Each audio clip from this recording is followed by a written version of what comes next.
Yun, walang reading. May may 5 yung ah, low side. Tsaka yung high side wala, 0. May mga gamay. So nakargahan na namin. Bali dito umabot yung low side natin ng 18. Tawag ito, basta 18. Saka dito sa high side ay mga 120.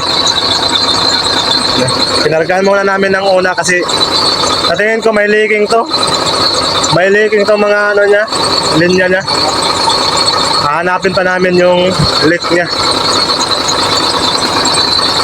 Dito bali sinubukan muna namin kargahan para makita namin yung niya. Bali leak. Lagay na kami ng oil. Yun Yun may mga gamay. Dito nga pala ay naglagay na kami ng lubricant oil para sa aircon. Ang lubricant oil niya pala ay M-Karate. M-Karate kasi yung ginagamit namin. At dito ay natapos na rin naming nahanap yung leak. Bali nagpalit pala kami dito ng mga o-ring. O-ring sa expansion valve, sa mga hose, at klase-klase pang mga o-ring dyan sa sa aircon system. Bali doon siya kasi sumisingaw mga 60. Sige, 60.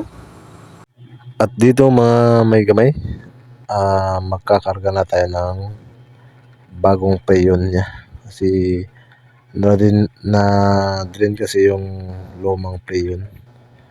Bale dito ay finalize na lang namin at i-observe kung maglulik pa ba siya. Sarado. Isa. Tala ya. Mga yan mga 60. Okay, 60 lang muna. Tapos paanda rin. Okay pa, isa pa. Sige, abre.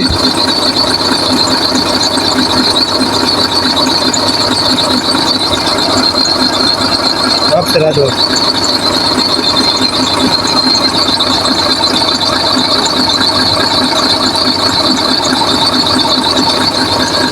Yun mga may gamay. Ito na yung aircon natin, napakalamig. Napakalamig. Parang nasa Baguio lang tayo ba? Yun napaka-goods ng aircon natin. Yun napakalamig. Bali dito kinargahan namin ng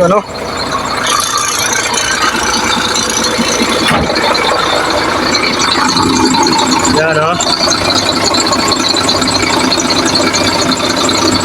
yan, okay lang yung niya, karga niya. Tapos malamig na dito at papawis na Okay, yan lang mga may gamay.